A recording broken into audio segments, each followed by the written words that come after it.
नमस्कार, छत्तीसगढ़ कौशल्या भूमि में स्वागत है आपका। मैं हूं आपके साथ प्रियंका मिश्रा। बुलेटिन की करेंगे शुरुआत। सबसे पहली खबर रायपुर से आ रही है। रायपुर से बड़ी खबर, फोम फैक्ट्री में लगी आग, 2 महिलाओं की मौत, 5 लोगों ने भागकर बचाई अपनी जान। फैक्ट्री में बनते थे गद्दे, जांच में फायर सेफ्टी निकला 0। मृतक के परिजनों को 5-5 लाख रुपए मुआवजा देगी सरकार। वहीं सीएम साय ने मुआवजे का किया ऐलान। टेक्स्ट के माध्यम से ट्वीट कर सीएम साय ने मुआवजे का ऐलान किया है। रायपुर के खमतराई स्थित फोम फैक्ट्री में आग लगने से 2 महिला कर्मचारियों की मृत्यु होने का हृदय विदारक समाचार मिला है। मृतकों के परिजनों को 5-5 लाख रुपए की आर्थिक सहायता देने के आदेश दिए गए हैं। ईश्वर से दिवंगत आत्माओं की शांति हेतु प्रार्थना करता हूं, तो सीएम साय ने एक्स पर पोस्ट कर संवेदना व्यक्त की है।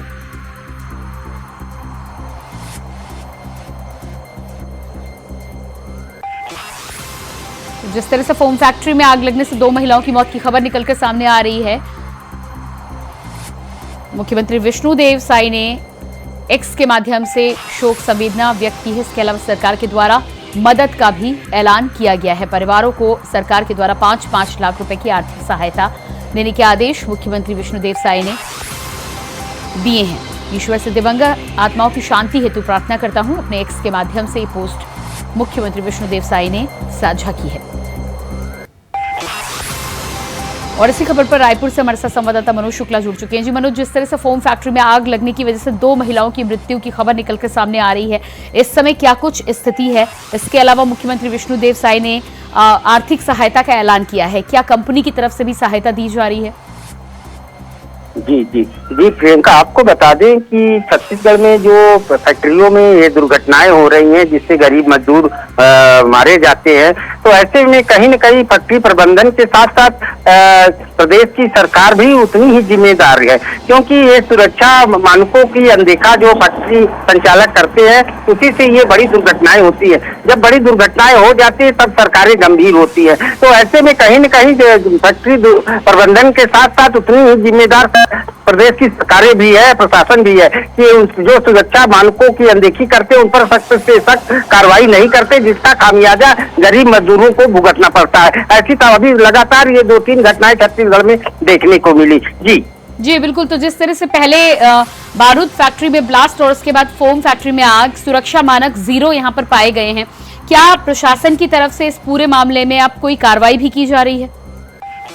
जी प्रियंका, आपको बता दें कि इस मामले में अभी तक प्रशासन की तरफ से किसी कार्रवाई की बात सामने नहीं निकल कर आई है। हाँ, सीएम विष्णुदेव साय ने ट्वीट कर 5-5 लाख रुपया दो महिलाएं मरी थी उनको आर्थिक सहायता सरकार की तरफ से देने की बात कही और संवेदना व्यक्त की, लेकिन कहीं न कहीं खामियां सरकार की नजर आती है कि सिर्फ घोषणाओं से या उनको आर्थिक सहायता से ही उनके परिवार को 5 लाख रुपया मिल जाने से ही उनके परिवार की पूर्ति, जो घर में कमाने वाले होते हैं, घर का संचालन करने वाले होते हैं, उनकी मौत हो जाती है तो परिवार पर कितना गंभीर प्रभाव पड़ता है, ये बातें जमीनी हकीकत देखने में कुछ और बयां करती है। तो ऐसे में कहीं न कहीं सरकार को फैक्ट्री संचालकों के ऊपर गंभीर बड़ी कार्रवाई करनी चाहिए, जिससे आगे भविष्य में ऐसी घटनाओं की पुनरावृत्ति न हो सकेगी। जी बिल्कुल। तो जाहिर सी बात है, प्रशासन के द्वारा कार्रवाई होनी चाहिए और सुरक्षा मानकों का जहां ध्यान नहीं रखा जाता है, इस तरह की घटनाएं निकलकर सामने आती हैं। इस पूरे मामले में सरकार के द्वारा तो 5-5 लाख का ऐलान किया गया है, पर क्या कंपनी की तरफ से कोई मदद की जा रही है उन तमाम मृतकों के परिवारों को लेकर? और साथ ही साथ जो घायल हुए हैं, जो वहां से अपनी जान बचाकर भागे हैं, उनकी क्या कुछ स्थिति बनी हुई है इस समय? जी प्रियंका, आपको बता दें कि ये जिसमें बड़ी दुर्घटना और राजधानी के बीचों बीच ये हुई है, और ये इसमें राहत की बात है कि सिर्फ 2 महिलाओं की इसमें मौत हुई और बड़ा हादसा टल गया, इसको कहा जा सकता है। तो ऐसे में कहीं न कहीं प्रशासन को गंभीर होने की आवश्यकता है। और साथ ही साथ बात करें तो फैक्ट्री संचालक की तरफ से इन लोगों को राहत देने की बात तो अभी किसी प्रकार की प्रतिक्रिया कंपनी संचालक की तरफ से नहीं आई है कि जो मृतक परिवार है या घायल परिवार है उनको कुछ आर्थिक मदद फैक्ट्री संचालन की तरफ से दिया जा सके। जी बिल्कुल। तो फिलहाल अभी जिस हिसाब से आप जानकारी दे रहे हैं, फिलहाल कोई मदद का आश्वासन कंपनी की तरफ से नहीं दिया गया है। सरकार की तरफ से जरूर 5-5 लाख की मदद की जा रही है। इस तरह के हादसे होने के बाद आसपास के क्षेत्र में स्थानीय लोग जो उस फैक्ट्री में काम किया करते थे, उनका क्या रुख है? क्या किसी प्रकार की कोई मांग कंपनी की से की जा रही है इस घटना के बाद? जी प्रियंका, आपको बता दें प्रियंका, यह आग इतनी भयानक थी कि कई किलोमीटर तक इसके धुएं गुब्बारों की तरह आकाश में देखे जा सकते थे। तो ऐसा माना जा रहा था, बड़ी घटना का अंदेशा होना बताया जा रहा था। अब अगल बगल वालों का कहना, स्थानीय जो नागरिक है, फैक्ट्री के आसपास के रहवासी है, उनका कहना है कि सरकार को गंभीर होने की आवश्यकता है, नहीं तो ऐसे बड़े हादसे आगे भी हो सकते हैं। तो इसलिए ये सही माना जा सकता है कि सरकार को गंभीर होने की जरूरत है इस फैक्ट्री संचालन को लेकर। जी बिल्कुल। तो इस पूरे मामले में अभी तक मुख्यमंत्री विष्णुदेव साय का ट्वीट सामने आया है, एक्स के माध्यम से उन्होंने अपना पोस्ट साझा किया है, मदद का ऐलान किया है। क्या इसके अलावा भी किसी तरह का बयान किसी की तरफ से, फैक्ट्री प्रबंधन की तरफ से कुछ सामने आया है अभी तक हादसे के बाद? जी प्रियंका, निश्चित रूप से फैक्ट्री प्रबंधन की तरफ से अभी कोई किसी भी प्रकार के इससे प्रक्रिया नहीं आई, और साथ ही साथ प्रशासन इस आग की जांच भी कर रही। मौके पर प्रशासनिक अधिकारी लगातार जो है नजर बनाए हुए हैं और जांच पड़ताल चल रही है। और आने वाले समय में ऐसा लगता है कि फैक्ट्री प्रबंधन के ऊपर निश्चित रूप से सरकार कार्रवाई करेगी। जी बिल्कुल। मनोज जी, आप बने रहिएगा हमारे साथ। तो फोम फैक्ट्री में आग के बाद मुख्यमंत्री विष्णुदेव साय ने 5-5 लाख की आर्थिक सहायता का ऐलान किया है और इसके साथ ही साथ संवेदना भी व्यक्त की है। जिस तरह का यह हादसा हुआ है, तस्वीरें आप देख पा रहे हैं, भयानक तस्वीरें हादसे के वक्त की।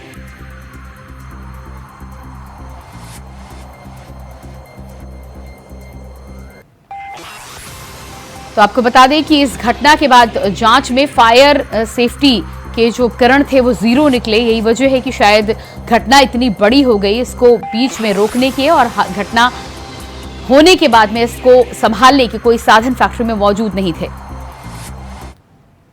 और इसके बाद बात करेंगे अगली खबर को लेकर। बेमेतरा जिले में बारूद फैक्ट्री में हुए विस्फोट की घटना में एक मजदूर की मौत हुई है, वहीं 8 मजदूर अभी भी लापता बताए जा रहे हैं। इस मामले पर सीएम विष्णुदेव साय ने एक्स पर पोस्ट लिखा है कि घटना में 1 मृतक और 8 लापता मजदूरों के परिजनों को कंपनी प्रबंधन की ओर से 30-30 लाख रुपए की सहायता राशि दी जा रही है। छत्तीसगढ़ शासन की ओर से भी 5-5 लाख रुपए की आर्थिक सहायता दी जाएगी।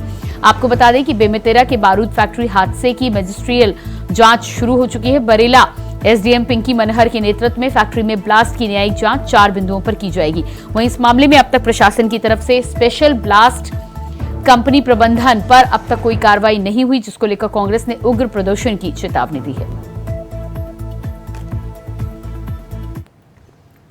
और इसके बाद बात करेंगे अगली खबर को लेकर। रायपुर के होटल बेबीलोन इंटरनेशनल के खिलाफ नगर निगम ने बड़ी कार्रवाई की है। वीआईपी रोड स्थित होटल ने नाले को डाइवर्ट कर कब्जे को निगम ने बुलडोजर चलाकर अब ध्वस्त कर दिया है। नाले में कब्जे की वजह से पानी की निकासी बंद हो गई थी, जिसके चलते होटल के पास मौजूद विधायक कॉलोनी में पानी भर जाता था। कब्जे को हटाने के लिए कई बार नोटिस जारी किया जा चुका था, लेकिन इसके बावजूद भी होटल प्रबंधन के द्वारा कब्जे को नहीं हटाया जा रहा था। सीनियर अफसरों से हरी झंडी मिलते ही नगर निगम का अमला बुलडोजर लेकर पहुंचा और अवैध निर्माण को ढहा दिया गया।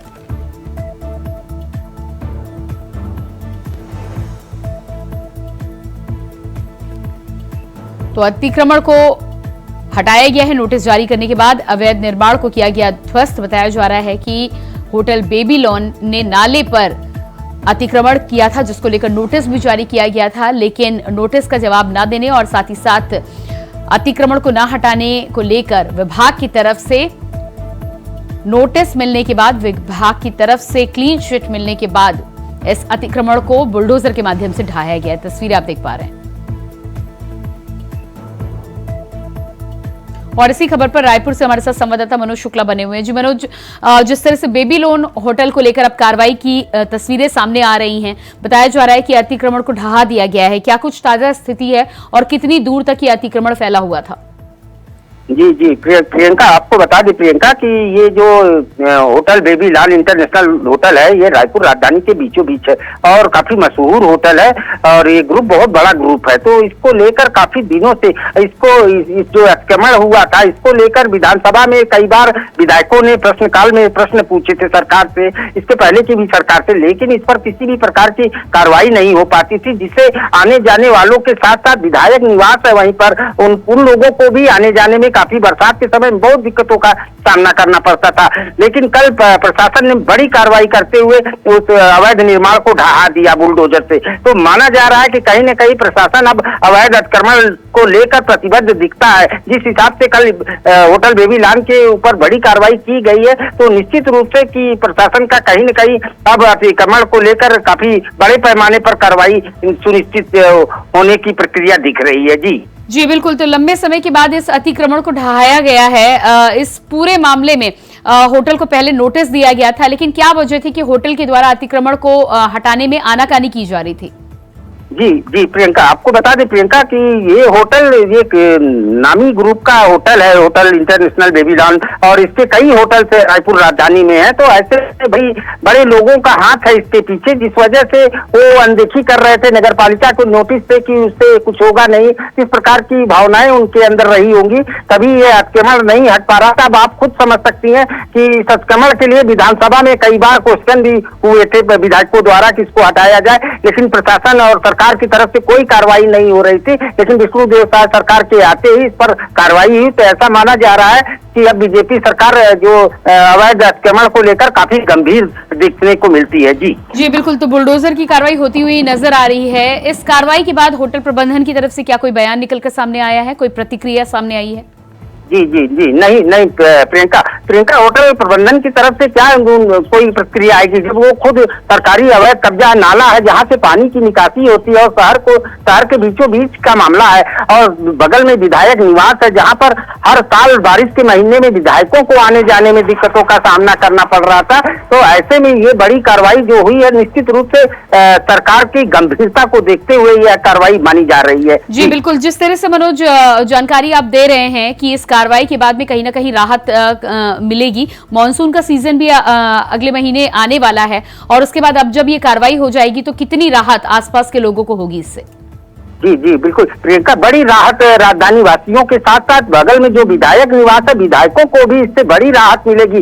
जिस हिसाब से इसका अतिक्रमण था, पूरे आपको बताऊं प्रियंका कि ये पूरे नाले के जो गंदे पानी नाले से निकलते हैं, उस नाले को पूरा डाइवर्ट करके उसको अपने होटल के कब्जे में कर लिए थे, और वहां पर गाड़ियों उड़ियों का संचालन खड़ी करने के लिए उसका उपयोग किया जाता था। तो ऐसे में अतिक्रमण को हटाना सरकार के लिए बड़ी उपलब्धि भी मानी जाती है, और सरकार की प्रतिबद्धता देखने को मिलती है कि सरकारी भूमि का सही तरीके से उसका जो है उपयोग होता अब दिखने को मिल रहा है। जी तो कुल मिलाकर जिस तरह की कार्रवाई होती हुई नजर आ रही है और बेबीलोन होटल पर अतिक्रमण को हटाने को लेकर नगर निगम ने कार्रवाई की है, क्या अब कहीं ना कहीं इस बात को माना जा सकता है कि विष्णुदेव सरकार जिस तरह से बुलडोजर की कार्रवाई करती हुई आ रही उत्तर प्रदेश के साथ ही साथ अब छत्तीसगढ़ में भी तमाम इस तरह के अतिक्रमण पर बुलडोजर चलेगा जो अवैध रूप से कब्जे करके लगातार स्थानीय लोगों और लोगों की परेशानी का सबब बने हुए हैं?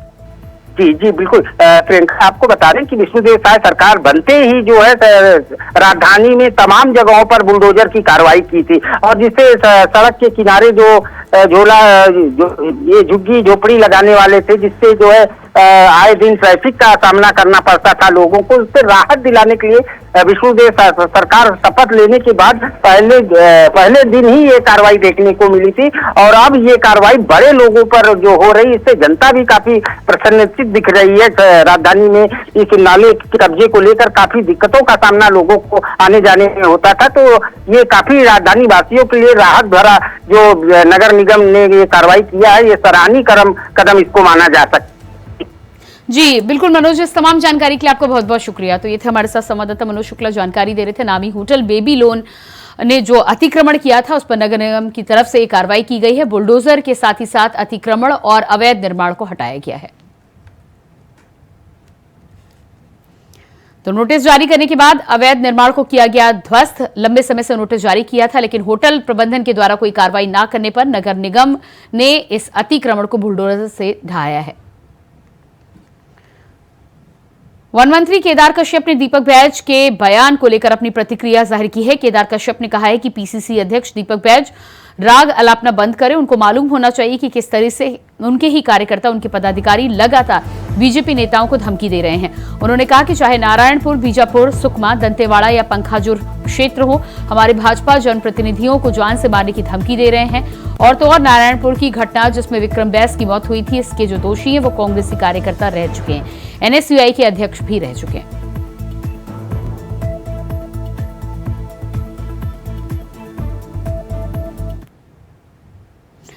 अगली खबर रायपुर से है, जहां भर्ती नियम में संशोधन के लिए 9 सदस्यीय कमेटी का गठन किया गया है। बता दें कि कमेटी को 10 दिन के अंदर अपनी रिपोर्ट देनी होगी।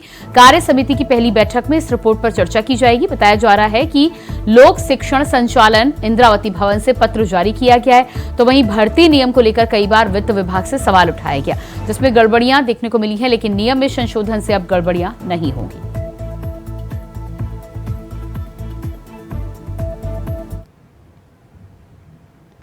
धमतरी में भूजल स्तर से पैदा हुए जल संकट का सबसे जिंदा उदाहरण मोहलाई गांव को माना जा सकता है। गांव के लोगों ने बताया कि पानी की समस्या यहां से शुरू हो रही है, लेकिन इस साल यहां कई गुना ज्यादा बढ़कर सामने आई है। गांव में रोजाना बाहर से टैंकर में पानी भरकर लाना पड़ता है और इन्हीं टैंकरों से लोग अपनी जरूरत के हिसाब से पानी घर लेकर जाते हैं। हालांकि गांव में कई बोरवेल भी हैं, लेकिन पानी का स्तर नीचे और हर समय यहां बिजली उपलब्ध नहीं रहती, इस कारण टैंकरों से पानी लाना पड़ता है। मोहलाई गांव में जल संकट के कारण एक और बड़ी समस्या बनी हुई है।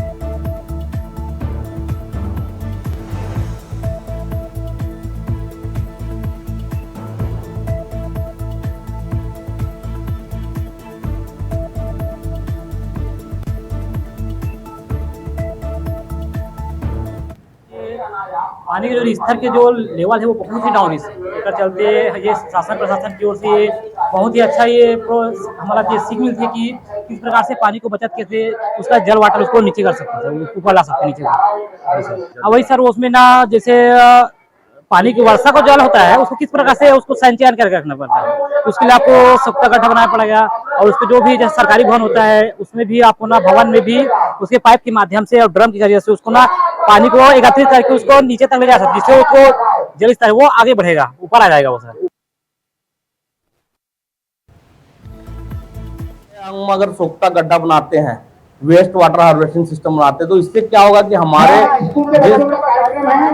जिस तरह से हम लोगों ने लाखों लीटर बर्बाद करते हैं हम, तो वो जो बरसात का पानी तो हम जमा करते ही है, लेकिन ये जो लाखों लीटर है ये भी हम बूंद बूंद से जमा कर सकते हैं। जी हाँ, मैं अभी जो कार्यक्रम कर रहा हूँ तो मैं उनके हिसाब से ही कर रहा हूँ कि उनकी भाषा में बोल के तो उनको समझाने की कोशिश कर रहा हूँ कि स्थिति क्या है। अभी जैसे मैं माननीय कलेक्टर महोदय धमतरी द्वारा जो कार्यक्रम करवाया जा रहा है, मैं पिछले 15 दिनों से घूम घूम के कार्यक्रम कर रहा हूँ, तो उसका रिजल्ट भी आ रहा है। जैसे मैडम ने मुझे बताया कि कई गांव में rain water harvesting system, bore recharge system बनना चालू हुआ और सबसे ज्यादा इफेक्ट तो बोर रिचार्ज है। तो हमारा प्रयास है कि हम पानी भेजें, लेकिन हमारा प्रयास ये नहीं है कि हम गंदा पानी भेजें, हमें साफ सुथरा पानी भेजना है। अगर हम साफ सुथरा पानी भेजेंगे तो हमें साफ सुथरा पानी मिलेगा। मोहलाई ग्राम पंचायत में लगातार जल संकट बना हुआ है। शायद धमतरी जिले की सबसे सूखी ग्राम पंचायत ये है और जल जवाब का रथ आज नगरी पहुंचा है, मोहलाई पहुंचा है। हमारे साथ जो जल मित्र है नीरज वानखेड़े जी, वो सभी को डेमोन्स्ट्रेट करके बता रहे हैं कि पानी कितना जरूरी है, उसको बचाना क्यों जरूरी है, और यही हमारा कल है। पिछले 1 महीने में जिले में 700 बोर जो है वो सूख चुके हैं। लगातार हम देख रहे हैं कि नए खेत बन रहे हैं और गर्मी में भी धान की फसल ले रहे हैं। इससे पूरा हमारा भूजल स्तर सेमी क्रिटिकल में चला गया है और अगर हम आज एक्शन नहीं लेंगे तो गंगरेल वगैरह तो सूखा है और भविष्य में यह भी संभव है कि ग्राम पंचायतों में जल का संकट और बढ़ता जाएगा। रायपुर समेत पूरे प्रदेश में लगातार दूसरे दिन गर्म हवाएं चल रही हैं। पारा 45 डिग्री से ज्यादा है, जिसके चलते भीषण गर्मी के कारण लोग दिन ही नहीं रात में भी परेशान हो रहे हैं। आपको बता दें कि राजधानी में तापमान आधी रात तक 35 डिग्री सेल्सियस बना रहा। मौसम विभाग का कहना है कि 31 मई तक मौसम शुष्क रहेगा और राजधानी वासियों को अभी 2 दिन और गर्मी से राहत नहीं मिलेगी।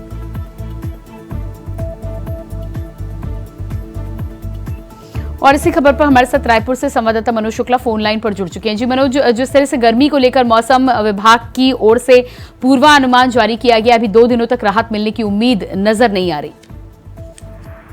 जी प्रियंका, आपको बता दें प्रियंका कि अभी 2 दिन तक गर्मी से निजात नहीं मिलने वाली है और पारा करीब 45 डिग्री सेल्सियस से ज्यादा का राजधानी के साथ साथ कई जगहों पर जो है प्रदेश में कई जिलों में 47 डिग्री तक पहुंच गया है। तो ऐसे माना जा रहा है कि अभी राहत मिलने की कोई उम्मीद नहीं दिख रही है। और साथ ही साथ आपको बता दें कि ये मौसम विभाग के अनुसार जो है दक्षिण पश्चिम मानसून के अगली 24 घंटे में केरल से पहुंचने के लिए अनुकूल परिस्थितियों बनने की संभावना व्यक्त की है मानसून विभाग की तरफ से। तो ऐसा माना जा रहा है कि अभी गर्मी से निजात जो है राजधानी वासियों के साथ साथ प्रदेश वासियों को भी 2 दिन मिलने की उम्मीद नहीं दिखती। जी बिल्कुल, जिस तरह से भीषण गर्मी का कहर देश के अलग अलग राज्यों में लगातार जारी है, ऐसे में रायपुर और छत्तीसगढ़ के आसपास के क्षेत्रों की बात करें तो तापमान को लेकर क्या कुछ है और लोग गर्मी से बचने के लिए किस तरह के इंतजाम करें? कि सरकार की तरफ से भी इंतजाम किए गए? जी प्रियंका बिल्कुल। जिस तरह से गर्मी की और छत्तीसगढ़ में वैसे भी प्रियंका बता दें आपको कि बहुत ज्यादा गर्मी भी पड़ती है और मानसून भी जल्दी आता है। तो ऐसे में कहीं न कहीं जिस प्रकार से प्रशासन की तरफ से गर्मी से राहत की बात जहां तक देखी जा सकती है कि जगह जगह पे प्याऊ की व्यवस्था की गई है और तो आराम डेरा बनाया गया है कि जहां आदमी बैठकर धूप से बचाव कर सके। तो ऐसे के लिए सरकार भी जो है काफी कुछ प्रयास करती रहती है, लेकिन जो ये कहा जा सकता है कि जो गर्मी का राहत है उससे कहीं बचाव देखने को नहीं मिल रहा। इसलिए राजधानी वासी दिन की बात तो छोड़ दीजिए, रात में भी इतनी भीषण गर्मी पड़ रही है जिससे निजात मिलना अभी 2 दिन बहुत मुश्किल देखने को मिल रहा है। जी बिल्कुल मनोज, तो जिस तरह से मौसम विभाग के द्वारा पूर्वानुमान जारी किया गया है 2 दिनों तक शुष्क गर्मी रहेगी और राहत की उम्मीद नहीं है, लेकिन उसके बाद क्या लगता है आपको छत्तीसगढ़ में क्या मानसून को लेकर भी उम्मीद कब से की जा रही है और लोग किस तरह गर्मी से बचने के लिए पैतरे आजमाते हुए नजर आ रहे हैं? प्रियंका आपको बता दें प्रियंका कि मानसून की जहां तक बात करें तो अभी कल जो राजधानी का मौसम था वो देखने में कुछ समय तक ऐसा लगा सुबह के समय कि आज बारिश होने की संभावना है, लेकिन उसके बाद भीषण फिर धूप निकल गया। तो ऐसा माना जा सकता है कि छत्तीसगढ़ में मानसून का जो मानसून जिसे वो जल्दी ही आ सकता है, किसी भी समय छत्तीसगढ़ में प्रवेश करने की उम्मीद ये मौसम विभाग लगा रहा है कि आ सकता है। तो ऐसा माना जा रहा है कि जल्द ही जो है गर्मी से निजात राजधानी वासियों को मिल पाएगा। जी बिल्कुल मनोज जी, तो इस तमाम जानकारी के लिए बहुत बहुत शुक्रिया आपका। और इसके बाद बात करेंगे अगली खबर को लेकर। बीजापुर के मदेड़ थाना क्षेत्र में बंदेपारा के जंगल में डीआरजी टीम और माओवादियों के बीच मुठभेड़ हो गई, जिसमें 8 लाख के इनामी माओवादी को ढेर कर दिया गया है। आपको बता दें कि मौके से एक महिला नक्सली, एक पुरुष माओवादी को शव, हथियार, विस्फोटक, वायरलेस सेट, नकदी, माओवादियों की वर्दी, दवाइयां और प्रचार प्रसार की सामग्री बरामद की गई है। बीजापुर जिले में चल रहे माओवादी विरोधी अभियान में डीआरजी की टीम सर्च पर निकली हुई थी। ये ऑपरेशन लगभग 3 दिन का था, जिसमें सर्च के दौरान माओवादियों के बीच में और डीआरजी की टीम के साथ मुठभेड़ हुई और उसमें 2 माओवादी ढेर हुए, जिसमें से एक मनीला पदम जो कि 8 लाख की इनामी नक्सली है, दूसरा मंगलू कुड़ियम जो दंतेवाड़ा जेल ब्रेक में भी शामिल था, मिलिशिया प्लाटून कमांडर है, वो 1 लाख का इनामी था। वो दोनों ढेर हुए। इसके साथ में हथियार और वायरलेस सेट के अलावा कई सारे नक्सल सामग्री बरामद किए गए हैं। ये मदेड़ थाना अंतर्गत कोरंजेड़ और बंदेपारा के जंगलों में ये मुठभेड़ हुआ है। और इसी के साथ छत्तीसगढ़ कौशल्या भूमि में फिलहाल इतना ही। खबरों के लिए बने रहिए इंडिया वॉइस के साथ। नमस्कार।